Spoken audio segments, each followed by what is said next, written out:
రెండవ రకం ఘనజీవామృతాన్ని తయారు చేసే విధానాన్ని తెలుసుకుందాం. ఎకరానికి 200 కిలోలు ఎండలో ఎండబెట్టిన ఆ తర్వాత జల్లెడ పట్టబడినటువంటి పేడ కుప్ప,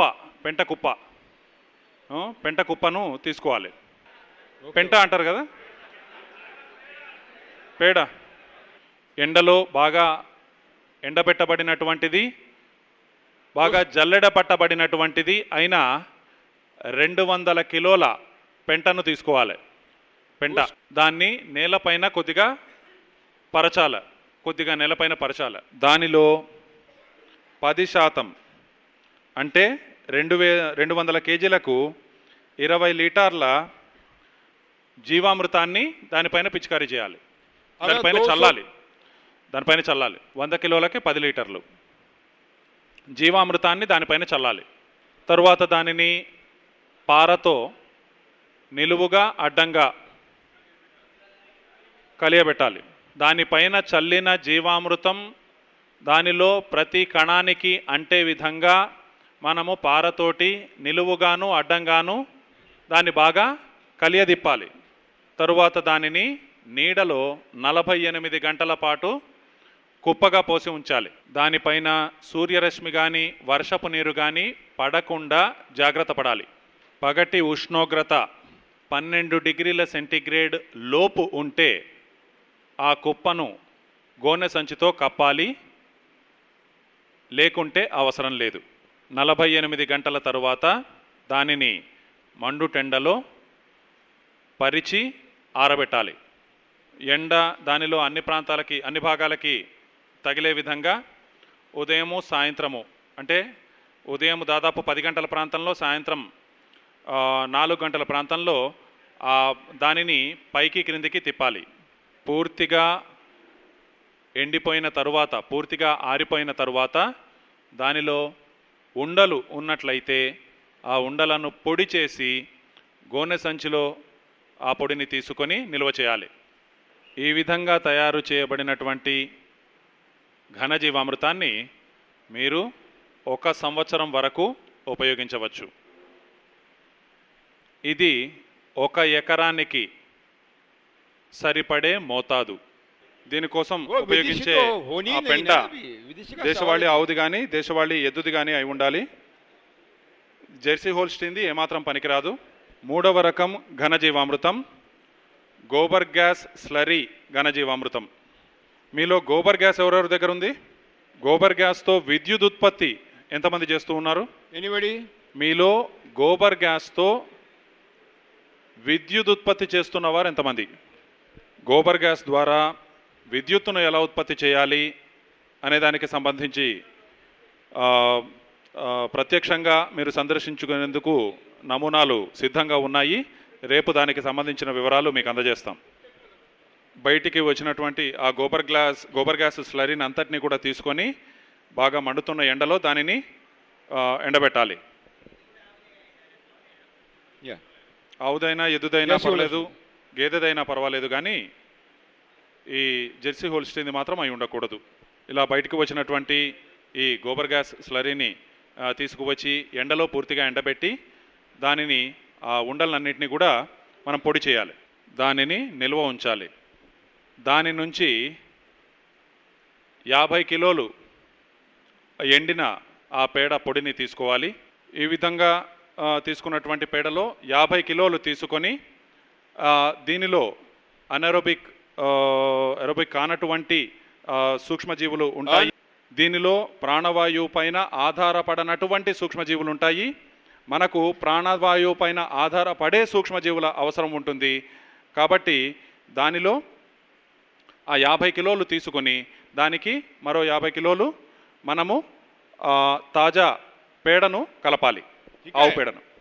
దానిలో 1 కిలో బెల్లాన్ని పొడి చేసి కలపాలి, అలాగే 1 కిలో పప్పుల పొడిని కలపాలి. దానిని ఈ మిశ్రమాన్ని బాగా కలపాలి. ఇలా కలిపిన తర్వాత దానిని నీడలో 48 గంటల పాటు కుప్పగా పోసి ఉంచాలి. ఇంతకు ముందు చెప్పబడినటువంటి ప్రక్రియనే తిరిగి అనుసరించాలి. దానిని కుప్పగా పోసి ఉంచి పగటిపూట వాతావరణం బాగా చల్లగా ఉంటే గోనె సంచితో కప్పాలి, గోనె పట్టాతో కప్పాలి, లేకపోతే అవసరం లేదు. దానిపైన వర్షపు నీరు కానీ సూర్యరశ్మి కానీ పడకుండా జాగ్రత్త పడాలి. 48 గంటల తరువాత దానిని బాగా మండుతున్న ఎండలో ఆరబెట్టాలి. పూర్తిగా ఆరిపోయిన తరువాత దానిని గోనె సంచిలో తీసుకొని నిల్వ ఉంచాలి. ఈ విధంగా తయారు చేసినటువంటి మోతాదు 1 ఎకరానికి సరిపోతుంది. దీనిని ఏ విధంగా ఉపయోగించాలి అన్న విషయాన్ని తర్వాత తెలియజేస్తాం. ఇప్పుడు విత్తన శుద్ధి ఏ విధంగా చేయాలనేది తెలుసుకుందాం. విత్తన శుద్ధిని చేయడానికి ఉపయోగించే బీజామృతం.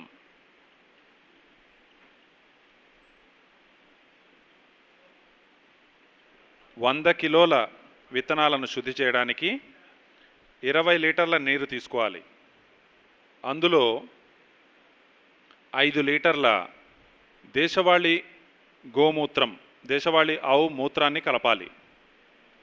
కేవలం దేశవాళీ ఆవుది మాత్రమే, ఎద్దుది కాదు, గేదెది కాదు.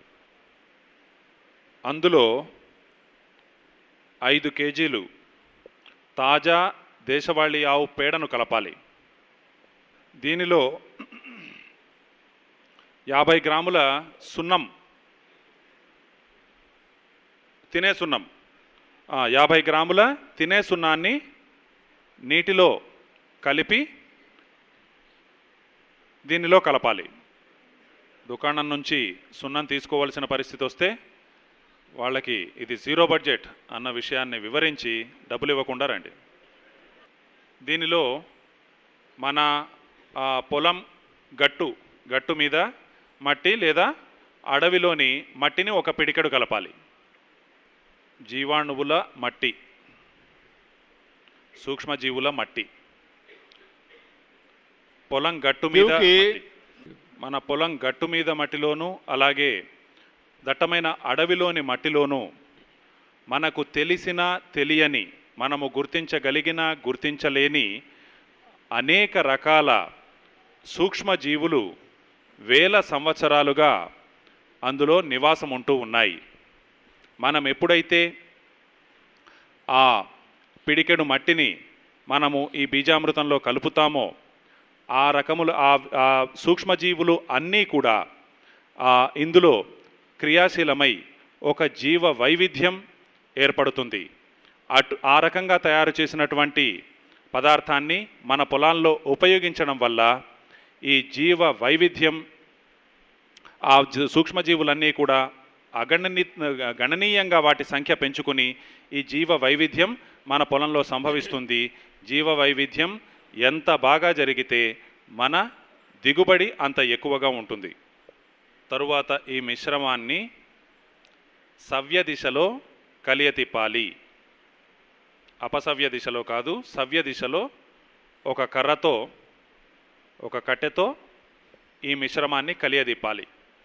కిణ్వన క్రియ కోసం రాత్రి అంతా దానిని అలాగే ఉంచాలి. ఆ మరుసటి రోజు ఈ మిశ్రమంతో విత్తన శుద్ధి చేయాలి. ఈ ఏకదళ బీజములైనటువంటి ఆహార ధాన్యాలు, చిరుధాన్యాల విత్తనాలను, జొన్నలు, సజ్జలు, ఇటువంటివన్నీ కూడా ఏకదళ విత్తనాలను మనము ఏ విధంగా శుద్ధి చేయాలో తెలుసుకుందాం. తృణధాన్యాలు, నూనె గింజలు, ఇవి ఏకదళ బీజాలు. వీటిలో ఈ నూనె గింజల్లో ఈ వేరుశనగ, సోయాబీన్ తప్ప వీటిలో ఈ రకమైనటువంటి విత్తనాల్లో మనము నాటబోయే విత్తనాలను తీసుకోవాలి. ఈ ఏకదళములైనటువంటి తృణధాన్యాలు, ఆహార ధాన్యాలు, అలాగే వేరుశనగ, సోయాబీన్ తప్ప మిగిలిన రకాలైనటువంటి నూనె గింజలు, ఈ రకాలన్నింటిలోనూ మీరు ఏ పంటనైతే పండించాలనుకుంటున్నారో ఆ పంటకు సంబంధించినటువంటి విత్తనాలు తీసుకోవాలి. అర్థమైంది కదా? ఎవరికైతే అర్థం కాలేదో వాళ్ళు చేతులపై. తృణధాన్యాలు, ఆహార ధాన్యాల్లో ఏకదళ బీజాలు, అలాగే వేరుశనగ, సోయాబీన్ తప్ప మిగిలినవైనటువంటి నూనె గింజలు, ఈ విత్తనాలకు సంబంధించిన పంటలు. బీజామృతం తయారు చేసే విధానం ఎవరికైనా అర్థం కాలేదా? ఇక్కడ ఏ పంటల పేర్లు అయితే చెప్పామో అది అర్థమైనవి కదా. తృణధాన్యాలు, ఏకదళ బీజాలు. ఏకదళ బీజాలు అంటే ఆ విత్తనాన్ని మీరు ఇట్లా 2 వేళ్లలో పట్టుకుని నొక్కితే 2 ముక్కలుగా కాదు, అది ఏకదళ బీజం. తృణధాన్య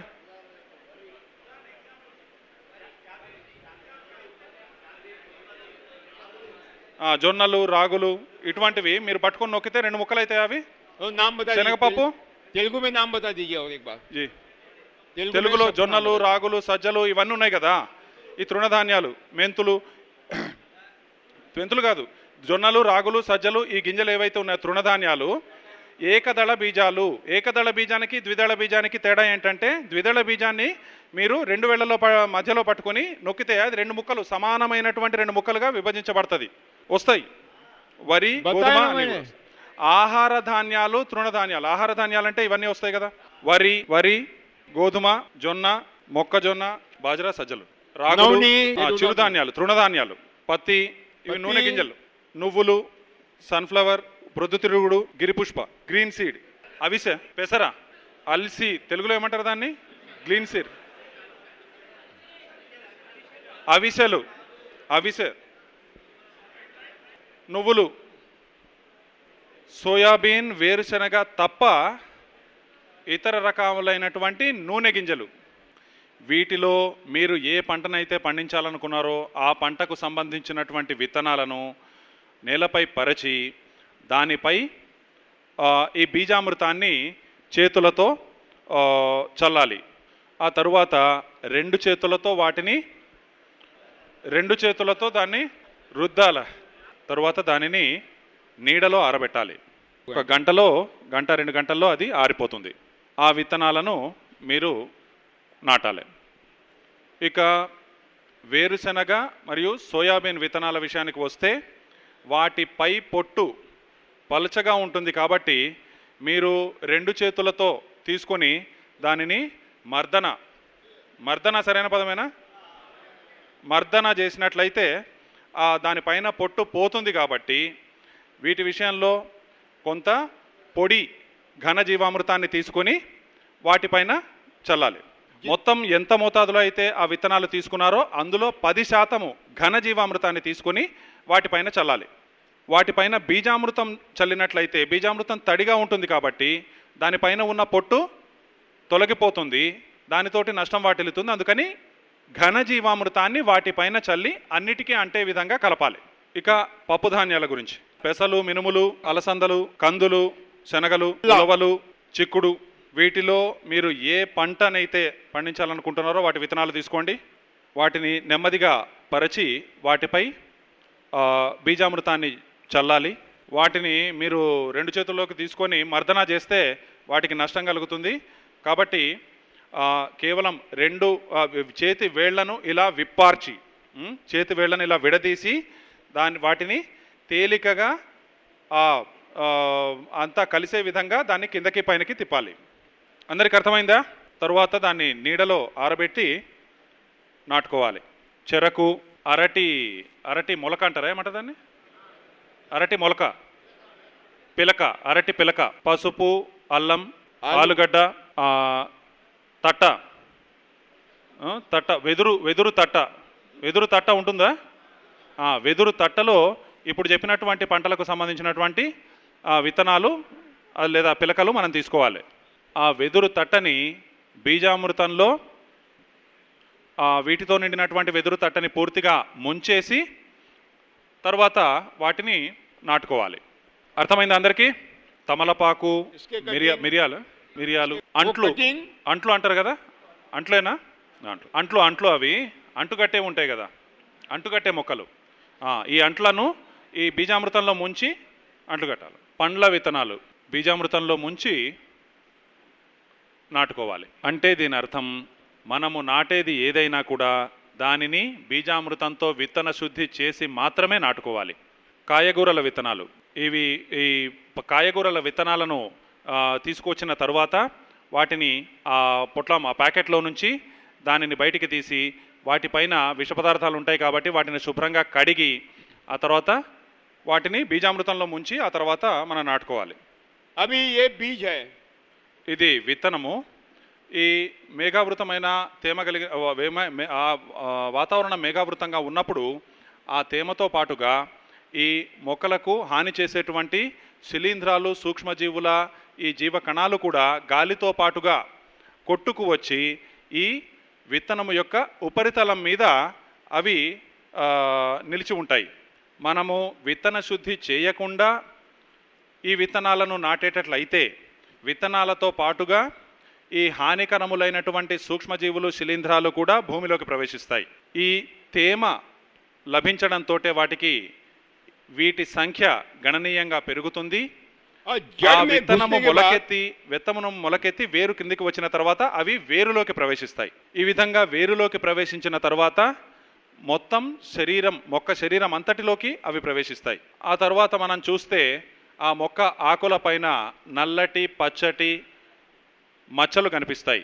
అంటే దాని అర్థం వాటిపైన శిలీంధ్రాలు దాడి చేసినట్లు, వాటికి చీడ పట్టినట్లు. ఆ మచ్చ రాను రాను పెరిగి ఆ ఆకు పూర్తిగా పండిపోయి రాలిపోతుంది. వీటిని వేర్ల ద్వారా వ్యాపించే చీడలు అంటారు. అయితే మనం బీజామృతంతో ఈ విత్తనాలను శుద్ధి చేసినప్పుడు ఇటువంటి హానికరములైనటువంటి క్రిములన్నీ కూడా చనిపోతాయి.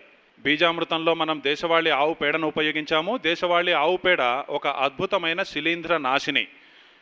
కాబట్టి ఈ ఆవు పేడ దానిపైన ఉన్నటువంటి శిలీంధ్రాలను చంపివేస్తుంది. అలాగే బీజామృతంలో మనం వేసినటువంటి దేశవాళీ ఆవు మూత్రము, ఆ గోమూత్రం కూడా అద్భుతమైనటువంటి సూక్ష్మ క్రిమి నిరోధకము.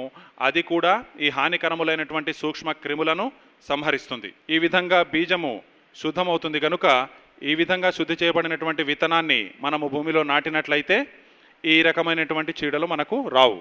మనము ఈ సోయాబీన్, శనగలు, అలాగే మినుములు, పెసలు ఇటువంటివి మనము నాటినప్పుడు మనకు నెల రోజుల తర్వాత లేదా 15 రోజుల తర్వాత కొన్ని మొక్కలు ముడుచుకుపోయి పడిపోతూ ఉండడం మనం గమనిస్తూ ఉంటాం.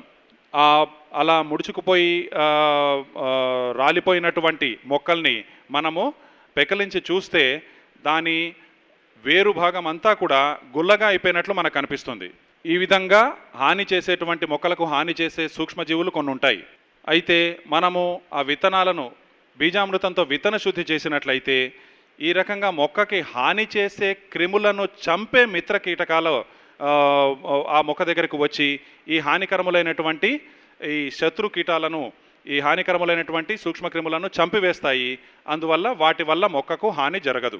మనము మామిడి, బత్తాయి, ఒక్కొక్కసారి ఇటువంటి కొన్ని పండ్ల తోటల విషయంలో, పండ్ల చెట్ల విషయంలో మనం ఉన్నపాటున ఆ చెట్టుకి సంబంధించినటువంటి కొమ్మలు ఎండిపోయి రాలిపోతూ ఉండడం చూస్తాం. మనము ఆ మొక్కను పెకలించి చూస్తే మనకు అర్థమవుతుంది దానికి ఒక రకమైనటువంటి శిలీంధ్రము ఈ రకమైనటువంటి వేర్ల ద్వారా ఈ పనిచేసి ఈ హానికి కారణమవుతుంది. ఇవి ఫైటోఫ్లోరా అనేటువంటి రకానికి చెందినటువంటి శిలీంధ్రాలు ఈ రకమైన హానిని మొక్కలకు చేస్తాయి. అయితే ఇలా మొక్కలకు హాని చేసేటువంటి ఫైటోఫ్లోరా అన్న శిలీంధ్రాన్ని నాశనం చేసేటువంటి మరొక మిత్ర శిలీంధ్రము ఒకటి ఉంటుంది. అది డైకోడెర్మా అనేటువంటిది. అది మనము వేసేటువంటి బీజామృతంలో ఉంటుంది. మీరు విత్తనాల ప్యాకెట్ను కొంటే దానిపైన 55% మొలకెత్తే సామర్థ్యం అని వ్రాసి ఉంటుంది. ఇలా మొలకెత్తే సామర్థ్యం 55% ఉండడానికి అది 90% ఎందుకు కాదు అనడానికి ఒక కారణం ఉంది. ప్రతి విత్తనంలో కూడా మొలకెత్తడాన్ని నిరోధించే కొన్ని రకాల రసాయనాలు ఉంటాయి. మొలకెత్తడాన్ని ఆపే, వాటిని అడ్డుకునే కొన్ని రకాల రసాయనాలు ప్రతి విత్తనంలోనూ ఉంటాయి. ఈ జీవ రసాయనాలను యాంటీ జెర్మినేటరీ అఫ్లాటాక్సిన్స్ అంటారు. అంటే మొలకెత్తడాన్ని నిరోధించే తత్వాలు. అయితే మీరు అవే విత్తనాలను బీజామృతంతో సంస్కరించినట్లయితే, విత్తన శుద్ధి చేసినట్లయితే మీకు 90% పైగా అవి మొలకెత్తుతాయి. కనుక మిత్రులారా, మనము బీజామృతంతో విత్తనాలను శుద్ధి చేయడం చాలా తప్పనిసరి. ఇప్పుడు మనము చూసినటువంటి ఈ బీజామృతం యొక్క తయారీలో కానీ, ఘనజీవామృతం యొక్క తయారీలో కానీ అలాగే జీవామృతం యొక్క తయారీలో కానీ మనము బజారు నుంచి కొనుగోలు చేసిందంటూ ఏమీ లేదు. ఒకవేళ ఇందులో కావలసినటువంటి బెల్లము మన దగ్గర లేకపోతే కూడా మనము ఒక విత్తనము బొప్పాయి కానీ సపోటా కానీ లేదా అరటి కానీ వేసుకుంటే మనకి ఎన్నో ఈ పండ్లన్నీ వస్తాయి. ఆ పండ్ల గుజ్జును మనం ఉపయోగించుకోవచ్చు. లేదా మనము మన పెరట్లోనే ఈ చెరకును పెంచుకుంటే కూడా ఆ చెరకుతోటి అదేం పెద్ద సాంకేతిక పరిజ్ఞానం ఏమీ కాదు. మన ఇంటిలోనే మనము సహజంగా పెరిగినటువంటి చెరకుతో బెల్లాన్ని తయారు చేసుకోవచ్చు. ఆ బెల్లాన్ని మనము ఇంటి అవసరాలకు ఉపయోగించుకోవచ్చు, వీటి తయారీకి కూడా ఉపయోగించుకోవచ్చు. కాబట్టి ఈ విధంగా పూర్తిగా మనము మన ఇంటిలోనే తయారైనటువంటి, అలాగే దీనికి కావలసిన పప్పు పిండి కోసం కూడా కావలసినటువంటి పప్పు ధాన్యాలను మనము మన ఇంట్లోనే పెరట్లోనే పెంచుకోవచ్చు. ఈ విధంగా మనకు కావలసినటువంటి పదార్థాలన్నింటినీ మనము మన ఇంట్లోనే తయారు చేసుకోవచ్చు. అందరికీ అర్థమైంది కదా? ఇప్పుడు మీ మనసులో ఒక సంశయం తలెత్తవచ్చు. ఈ జీరో బడ్జెట్ ప్రకృతి వ్యవసాయంలో మనకు మొక్కలకు కావలసినటువంటి నత్రజని, ఫాస్ఫేట్, పొటాష్ ఎక్కడి నుంచి లభిస్తాయి? ఎందుకంటే మనము యూరియాని, డిఏపిని అలాగే ఈ ఏ విధమైనటువంటి రసాయన ఎరువులను వాడము కాబట్టి మరి మొక్కకు కావలసినటువంటి ఈ పోషక విలువలు ఎక్కడి నుంచి అందుతాయి అనే సందేహం మీకు కలుగుతుంది. साथियों, మిత్రులారా, ఇవి మన మొక్కలు. వీటి మధ్య నుంచి ఇలా గాలి ప్రవహిస్తూ ఉంది. ఈ గాలిలో 78.6% నత్రజని ఉంది. అంటే దీని అర్థం మన చుట్టూ ఉన్న ఈ గాలియే నత్రజనికి భాండాగారం వంటిది. 5 లీటర్ల గాలిలో 4 లీటర్లు నత్రజనే ఉంటుంది. మన మొక్కల, చెట్ల ఆకులు ఇదే గాలికి రెపరెపలాడుతూ ఊగుతూ ఉంటాయి. తమ చుట్టూ ఉన్న గాలి నుంచే, మహాసాగరమైనటువంటి నత్రజని నుంచే తమకు కావలసినటువంటి నత్రజనిని అవి తీసుకోవచ్చు. కానీ భగవంతుడు వాటికి ఆ వ్యవస్థను కల్పించలేదు కనుక అవి గాలి నుంచి నత్రజనిని తీసుకోలేవు. అంటే దీని అర్థం ఏ మొక్క లేదా చెట్టుకి చెందిన ఏ ఆకు అయినా కూడా నేరుగా గాలి నుంచి నత్రజనిని స్వీకరించలేదు. అడవిలో ఏ చెట్టుకి సంబంధించిన ఏ ఆకునైనా మీరు కోసి చూడండి, ప్రపంచంలో ఏ ప్రయోగశాలలోనైనా దాన్ని పరీక్షించి చూడండి, దానిలో నత్రజనికి సంబంధించిన కొరత మీకు కనిపించదు. అంటే దీని అర్థం అడవిలోని చెట్లకు నత్రజని లభిస్తూ ఉంది. దాన్ని ఇచ్చింది మనము కాదు, అక్కడెవరూ యూరియా వేయట్లేదు, అయినా వాటికి దొరికింది. ఆకులు నత్రజనిని తీసుకోలేదు, ఎందుకంటే ఆకులకు తీసుకునే సామర్థ్యం లేదు, మనము ఇవ్వలేదు, అయినా వాటికి దొరికింది. అంటే దీని అర్థం మానవుడు కాకుండా మరి ఏదో మరెవరో గాలి నుంచి నత్రజనిని స్వీకరించి ఆ మొక్కల వేర్లకు నత్రజనిని అందించడం జరిగింది. ఆ రకమైనటువంటి గాలి నుంచి నత్రజనిని స్వీకరించి మొక్కల వేర్లకు అందించే పనిని చేసేటువంటి సూక్ష్మజీవులే ఈ నత్రజనిని స్వీకరించే సూక్ష్మజీవులు. అంటే భగవంతుడు ఒక రకమైనటువంటి సూక్ష్మజీవులకు గాలి నుంచి నత్రజనిని స్వీకరించి మొక్కల వేర్లకు అందించే పనిని ఒప్పజెప్పాడు. ఇలా నత్రజనిని గాలి నుంచి తీసుకొని మొక్కలకు అందించే సూక్ష్మజీవులకు మనము నత్రాణు అని పేరు పెట్టవచ్చు. నత్రాణువులు. ఈ నత్రాణువులు 2 రకాలు. మొదటిది సహజీవిక నత్రాణువులు, రెండవది అసహజీవిక నాన్ సింబియోటిక్ నత్రాణువులు. Symbiotic nitrogen fixing bacteria, non symbiotic nitrogen fixing bacteria. ఈ సహజీవికలైనటువంటి నత్రాణువులు ద్విదళ వర్గానికి చెందినటువంటి మొక్కల వేర్లపై ఉండే బుడిపెలలో ఉంటాయి. ఇలా 3 రకాల సూక్ష్మజీవులు ద్విదళ జాతికి చెందినటువంటి మొక్కల వేర్లపై ఉంటే బుడిపలలో నివాసం ఉండి గాలి నుంచి నత్రజనిని స్వీకరించి ఆ వేర్లకు అందిస్తాయి. ఈ మన వేరుశనగ, అలాగే ఈ మునగ, ఇటువంటి మొక్కలన్నింటికీ ఈ శనగ, ఈ మొక్కల వేర్ల పైన ఉండే బుడిపెలలో ఇవి నివాసం ఉంటాయి. అవి గాలి నుంచి నత్రజనిని స్వీకరించి వేర్లకు ఆ నత్రజనిని అందిస్తాయి. ఈ విధంగా ఆ సూక్ష్మజీవులు వాటికి కావలసినటువంటి పోషక విలువలను అందిస్తూ ఉంటాయి. అయితే ఈ సూక్ష్మజీవులను ఈ వేర్ల నుంచి స్రవించబడేటువంటి ఒక తీపి పదార్థము పోషిస్తూ ఉంటుంది. ఈ విధంగా మొక్కల వేర్ల నుంచి స్రవించబడే పదార్థం చేత ఇవి మనుగడ సాగిస్తూ ఉంటాయి ఈ సూక్ష్మజీవులు. మరోవైపు ఈ సూక్ష్మజీవులు గాలి నుంచి నత్రజనిని స్వీకరించి వేర్లకు అందిస్తూ ఉంటాయి. ఈ విధంగా ఇవి రెండు సహజీవనం సాగిస్తూ ఉంటాయి.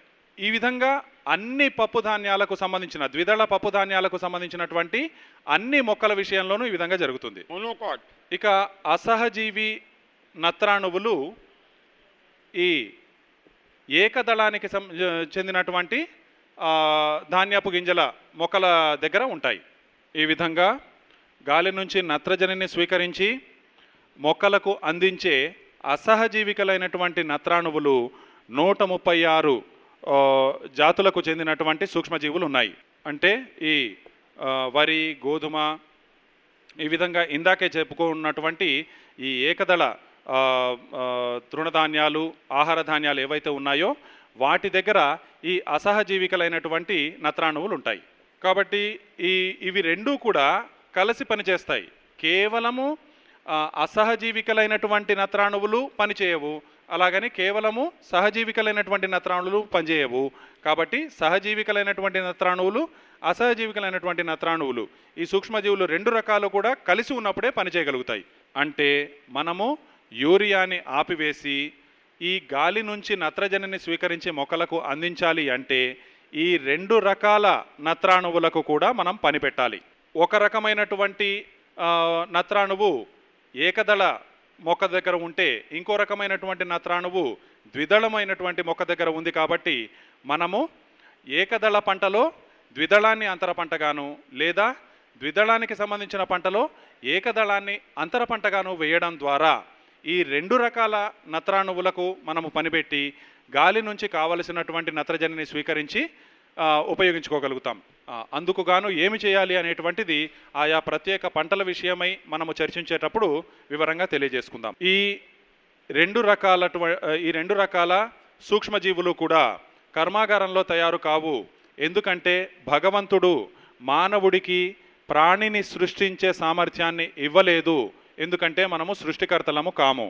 అభివృద్ధి చెందిన విజ్ఞాన శాస్త్రంతో మనము అంగారకుణ్ణి చేరుకోవచ్చు, దానిని దాటి బ్రహ్మాండంలో మరింత దూరాలను కూడా చేరుకుని ఆ సత్యాలను తెలుసుకోవచ్చు. కానీ మనము ఒక గోధుమ గింజను కర్మాగారంలో తయారు చేయలేము, ఒక జొన్న విత్తును కర్మాగారంలో పుట్టించలేము, నీటిని కానీ గాలిని కానీ మనము కర్మాగారంలో తయారు చేయలేము. ఎందుకంటే మనిషికి ఆ సామర్థ్యం లేదు. కాబట్టి ప్రయోగశాలలో ఇవి ఒక కణము రెండు కణాలుగా ఇలా ద్విగుణీకృతం కావడం, వాటి సంఖ్య గణనీయంగా పెరగడమే జరుగుతుంది, కానీ వాటిని సృజించడం జరగదు. అయితే వీటిని పుట్టించగలిగేటువంటి, వీటిని తయారు చేయగలిగేటువంటి ఒకే ఒక కర్మాగారం ఉంది. అదే దేశవాళీ ఆవు యొక్క ప్రేగులు.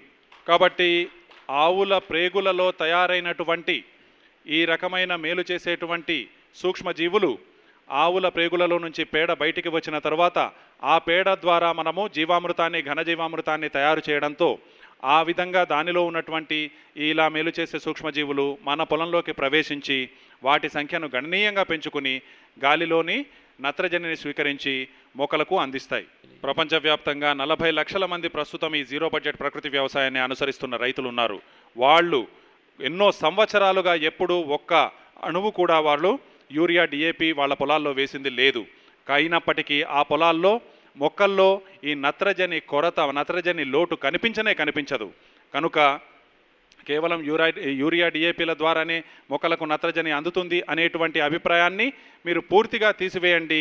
ఈ యూరియా అవసరం లేదు, ఏ విధమైన రసాయన ఎరువులు అవసరం లేదు, ఈ కంపోస్ట్, వెర్మి కంపోస్ట్, అలాగే పేడ ఎరువు కూడా అవసరం లేదు. కనుక మీరు ఎరువు అన్న మాటను పూర్తిగా తుడిచిపెట్టండి. కాబట్టి మీరు ఈ యూరియాను ఆపివేయాలి అనుకుంటే మీరు రెండు రకాల పనులు చేయవలసి ఉంటుంది. ఒకటి, జీవామృతాన్ని, ఘనజీవామృతాన్ని మీ పొలంలో ఉపయోగించాలి. ఇక రెండవది, ఏకదళంతో పాటు ద్విదళంతో పాటు ఏకదళాన్ని పంటను మనము అంతర పంటగా తీసుకొని మనము ఉపయోగించుకోవాలి. మిత్రులారా, భూమిలో ఫాస్ఫేట్ ఉంది. మీరు ఈ మృత్తికను, ఈ మట్టిని పరీక్ష చేసినప్పుడు మీకు అందులో ఫాస్ఫేట్ ఉందని, అయితే మొక్కలు స్వీకరించగలిగే స్థితిలో ఆ ఫాస్ఫేట్ లేదు అని మీకు తెలియజేస్తూ ఉంటారు. దీనికి సంబంధించి సత్యాలను మనం తెలుసుకుందాం. 3 వర్గాలు ఉంటాయి. మొదటి వర్గము ఏకకణ ఫాస్ఫేట్, మూడవది త్రికణ ఫాస్ఫేట్. వేర్లకు కావలసినది ఏకకణ ఫాస్ఫేట్ మాత్రమే. వేర్లు ఈ ద్వికణ ఫాస్ఫేట్ కానీ త్రికణ ఫాస్ఫేట్ కానీ తీసుకోలేవు. భూమిలో ఈ ఏకకణ ఫాస్ఫేట్ ఉండదు. భూమిలో ద్వికణ ఫాస్ఫేట్, త్రికణ ఫాస్ఫేట్ ఉంటుంది. అంటే భూమిలో ఫాస్ఫేట్ ఉంది, అయితే అది మొక్కలు గ్రహించే రీతిలో లేదు. ఎందుకంటే భూమిలో ఈ ద్వికణ ఫాస్ఫేట్ ఉంది, త్రికణ ఫాస్ఫేట్ ఉంది. ఈ విషయాన్ని అర్థం చేసుకోవడానికి మనం ఒక ఉదాహరణ ద్వారా పరిశీలిస్తే, మొక్కలకు కావలసినది రొట్టె రూపంలోని ఆహారం అయితే భూమిలో ఉన్నటువంటిది తిండి గింజల రూపంలోని ఆహారం. అంటే రొట్టె తయారయ్యేది తిండి గింజలతోటే, కానీ తన కడుపు నింపుకోవడానికి ఎవరు తిండి గింజలను నేరుగా తినలేరు. అదేవిధంగా మొక్క చుట్టూ దానికి కావలసినటువంటి తిండి గింజలైతే ఉన్నాయి, కానీ వాటిని రొట్టె రూపంలో అందించగలిగేటువంటిది రొట్టె రూపంలో అవి గ్రహించలేకపోతున్నాయి. కాబట్టి ఇప్పుడు కావలసినది ఏమిటంటే, మొక్కల చుట్టూనే ఉన్నటువంటి ఆ తిండి గింజలను వండి రొట్టెగా తయారు చేసి మొక్కలకు అందించేటువంటి సూక్ష్మజీవులు మనకు అవసరమవుతాయి. ఒక రకమైనటువంటి సూక్ష్మజీవి ఈ ద్వికణములైనటువంటి ఫాస్ఫేట్ని అలాగే త్రికణ ఫాస్ఫేట్ని కూడా విభజించి దానిని మొక్కలు చేసి ఈ ఏకకణంగా చేసి మొక్కల వేర్లకు అందించే పనిని ఆ బ్యాక్టీరియా చేస్తుంది. దాని పేరు పిఎస్బి. ఈ రకమైనటువంటి సూక్ష్మజీవులు ఈ దేశవాళీ ఆవు ప్రేగుల్లో ఉంటాయి. కాబట్టి మనము దేశవాళీ ఆవు పేడతో తయారు చేసే జీవామృతాన్ని, ఘనజీవామృతాన్ని మనము పంటలో ఉపయోగించినప్పుడు ఈ రకమైనటువంటి సూక్ష్మజీవులు మన పొలంలోకి ప్రవేశించి వాటి సంఖ్యను పెంచుకొని ఈ మొక్కలకు కావలసినటువంటి ఫాస్ఫేట్ను, అక్కడ ఉన్నటువంటి ద్వికణాలను త్రికణాలను విభజించి ఏకకణంగా మార్చి ఆ మొక్కలకు అందిస్తాయి. అంటే దీని అర్థం మనము ఈ సింగిల్ సూపర్ ఫాస్ఫేట్ ఇలా ఫాస్ఫేట్ని బయటి నుంచి మొక్కలకు అందించవలసిన అవసరము రానే రాదు.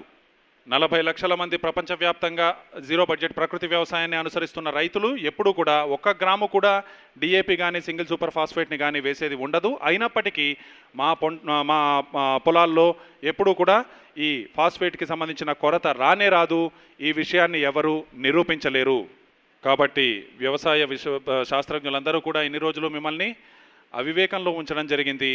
ఈ డిఏపిని సింగిల్ సూపర్ ఫాస్ఫేట్ని వేయడం ద్వారానే మనము మొక్కలకు కావలసినటువంటి ఫాస్ఫేట్ని అందించగలము అని వారు చెప్పడం జరిగింది. కానీ మీరు జీవామృతాన్ని ఉపయోగించి జీవామృతాన్ని మొక్కలపై పిచికారీ చేసినట్లయితే మీరు ఇవేవి వేయవలసిన అవసరం లేదు. మొక్కలకు కావలసిన పోషక విలువలు సహజ సిద్ధంగానే వాటికి అందుతాయి. మీరు మట్టి పరీక్ష, మృతికా పరీక్ష చేసినప్పుడు ఆ పరీక్షలో తేలుతున్నది ఏమిటంటే, మీ పొలంలో ఫాస్ఫేట్కి కొరత అయితే లేదు, కానీ అవి మొక్కలు గ్రహించే స్థితిలో లేదు కనుక దానికోసం పైనుంచి మనము ఈ ఫాస్ఫేట్ను అందించాలి అని తెలియజేస్తారు. అలాగే పొటాష్ విషయం మనం గమనిస్తే,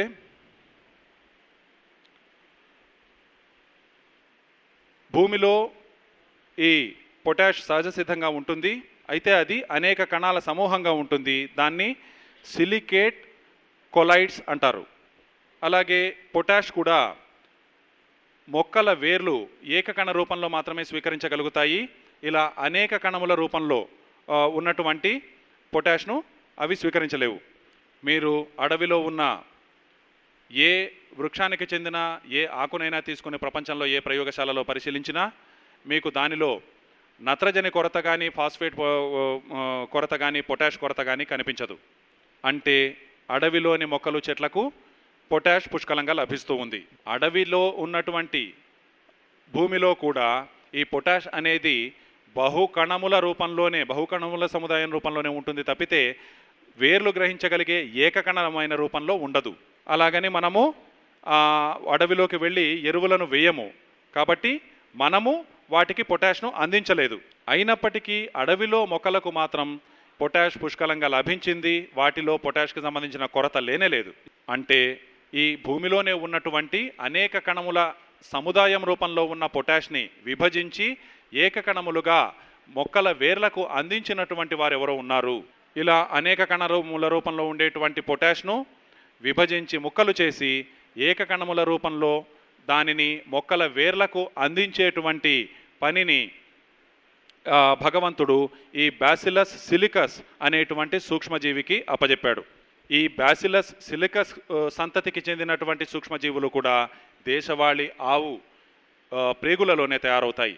దేశవాళీ ఆవు ప్రేగుల నుంచి పేడ ద్వారా అవి బయటికి వస్తాయి. ఆ పేడ ద్వారా మనము జీవామృతాన్ని, ఘనజీవామృతాన్ని తయారు చేసినప్పుడు ఆ రకమైనటువంటి సూక్ష్మజీవులన్నీ కూడా తమను తాము ద్విగుణీకృతం చేసుకొని అనేకములుగా అవి వ్యాపించి వాటిని మనము జీవామృతాన్ని, ఘనజీవామృతాన్ని పొలంలో వాడినప్పుడు ఆ పొలంలోకి ప్రవేశించి ఇలా బహుకణ సముదాయ రూపంలో ఉన్నటువంటి పొటాష్ని మొక్కలు చేసి ఏకకణములుగా మార్చి మన మొక్కలకు అందిస్తాయి. అదేవిధంగా గంధకాన్ని మొక్కలకు అందించేటువంటి సూక్ష్మజీవులు, అలాగే ఇనుమును మొక్కలకు అందించేటువంటి సూక్ష్మజీవులు కూడా మన జీవామృతంలో ఉంటాయి. కాబట్టి మనము జీవామృతాన్ని మన పొలంలో ఉపయోగించినప్పుడు ఈ సూక్ష్మజీవులన్నీ కూడా పనిచేసి క్రియాశీలమై మన మొక్కలకు కావలసినటువంటి పోషక విలువలన్నింటినీ సహజ సిద్ధంగా వాటికి చేరే విధంగా చూస్తాయి. కనుక మనము ఈ ఎరువులను కానీ, కంపోస్ట్ను కానీ, వెర్మి కంపోస్ట్ను కానీ వేయవలసినటువంటి అవసరమే లేదు. కనుక మిత్రులారా, మన దేశవాళీ ఆవు యూరియాను తయారు చేసే కర్మాగారము, డిఏపిని తయారు చేసే కర్మాగారము, పొటాష్ను తయారు చేసే కర్మాగారము, అలాగే ఒక సూక్ష్మ పోషక విలువలను తయారు చేసేది, దీనితో పాటు పాలని, పెరుగుని, నెయ్యిని తయారు చేసే కర్మాగారము, వీటితో పాటు పేడను తయారు చేసే కర్మాగారము, మరోవైపు ఒక ట్రాక్టర్ని తయారు చేసే కర్మాగారము, ఇన్ని రకాల కర్మాగారాలన్నీ కూడా మన దేశవాళీ ఆవులో ఉన్నాయి. మనము రకరకాల చిత్రపటాలు దేశవాళీ ఆవుకి సంబంధించినవి చూస్తూ ఉంటాము. వాటిలో 33 కోట్ల దేవతలకు ఆలవాలం మన దేశవాళీ ఆవు అని వ్రాయబడి ఉంటుంది. ఈ 33 కోట్ల దేవతలు మరేమిటో కావు, మన పొలాలకు మేలు చేసేటువంటి కోటానుకోట్ల సూక్ష్మజీవులే ఆ 33 కోట్ల దేవతలు. మనము ఆవును అమ్మగా పిలుచుకుంటాం, గోమాత అని పిలుచుకుంటాం. మనకు 3 అమ్మలు ఉన్నారు. ఒకరు మన కన్న తల్లి, 2 మనకు ఆహారాన్ని పండించి ఇచ్చే భూమాత, 3 మనల్ని పోషించే గోమాత. కనుక ఈ 3 తల్లులు మన జీవనానికి ఆధారం. ఈ 3 తల్లులను సంరక్షించుకోవలసినటువంటి బాధ్యత మనపై ఉంది. కానీ ఈ 3 తల్లులకు హాని కలిగించేటువంటి ప్రక్రియ ప్రస్తుతం కొనసాగుతూ ఉంది. దాని పేరే అభివృద్ధి. కనుక ఆదిలాబాద్లో నాందేడ్ మీకు సమీపంలోనే ఉంది, అలాగే నిజామాబాద్లోను, అలాగే విదర్భలో కూడా వారం వారం ఈ ఒక పెద్ద ఇది సంత ఏర్పాటు చేయబడుతుంది. అక్కడ ఈ దేశవాళీ ఆవుల క్రయ విక్రయాలు జరుగుతూ ఉంటాయి. కాబట్టి మీరు ఈ దేశవాళీ ఆవును కొనుగోలు చేసి మీరు మీ దగ్గరకు తెచ్చుకొని ఈ రుణం తీర్చుకుందాం. మీ దగ్గర ఆవును కొనడానికి డబ్బులు లేకపోతే దొంగతనమైనా చేసి తీసుకురండి.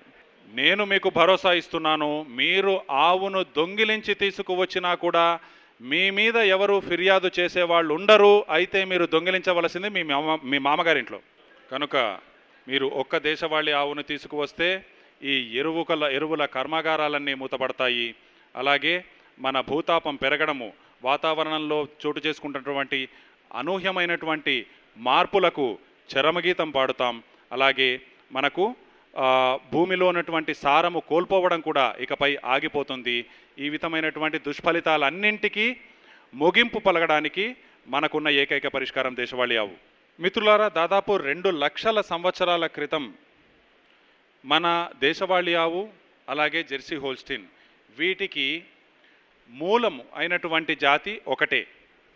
అయితే 2 లక్షల సంవత్సరాల క్రితం మన భూగోళంపై జరిగినటువంటి కొన్ని పరిణామాల వల్ల ఎన్నో అగ్నిపర్వతాలు బ్రద్దలై హరిత గృహ వాయువులు భారీ పరిమాణంలో వాతావరణంలోకి చేరిపోవడం వల్ల ఈ బాస్ జెనెరా అనేటువంటి ఈ రకమైనటువంటి జీవిలో ఒక జన్యుపరమైనటువంటి పరివర్తన జరిగింది.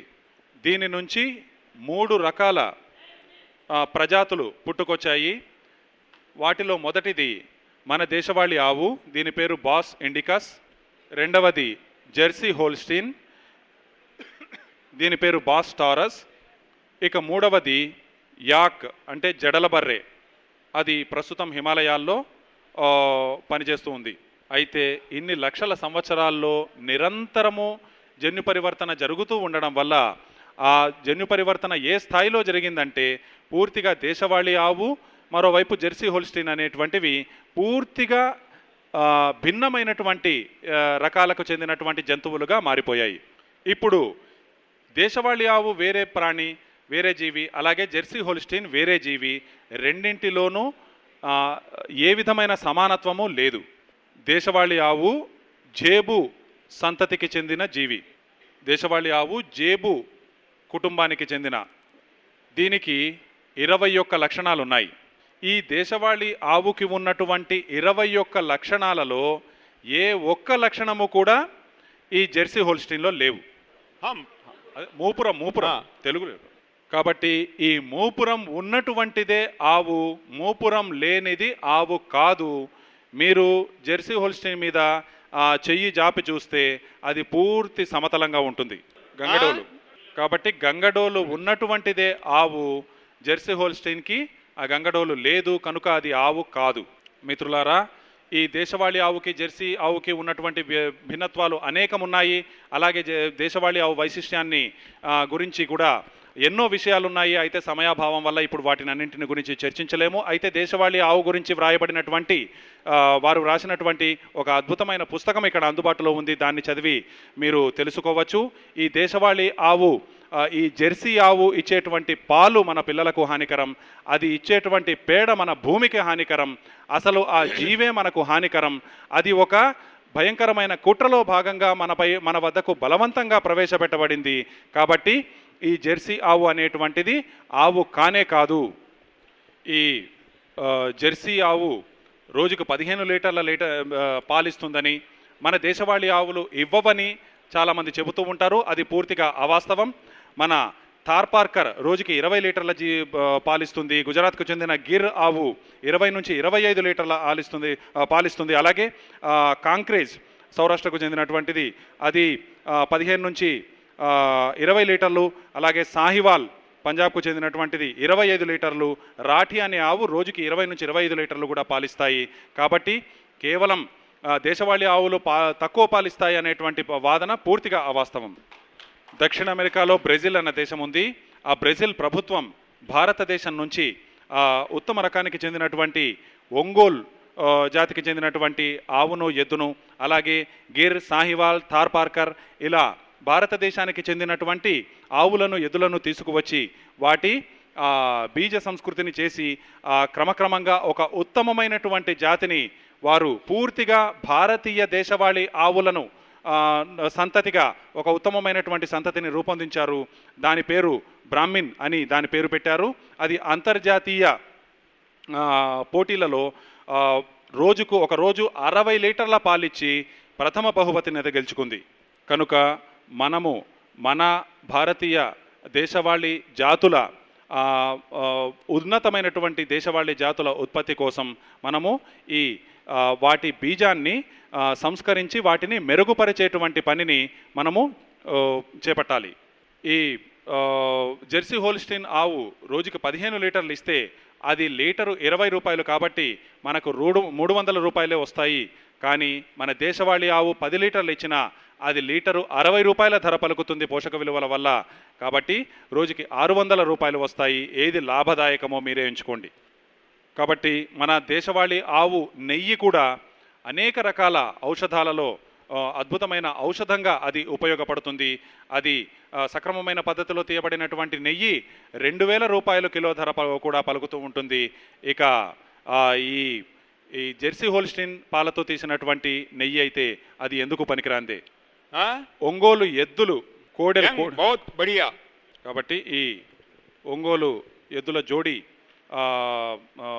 3 లక్షల ధర పలుకుతూ ఉంటే ఈ జెర్సీ హోల్స్టీన్ అది ఎంత చౌకగా లభిస్తుందో మనకి తెలుసు. కనుక ఈ ప్రమాదకరమైనటువంటి ఈ జెర్సీ హోల్స్టీన్ జంతువును మన దేశం నుంచి తరిమి కొట్టాలి. మన దేశవాళీ ఆవును, అనేక వైశిష్ట్యాలు కలిగినటువంటి మన దేశవాళీ ఆవును మనము సంరక్షించుకోవాలి.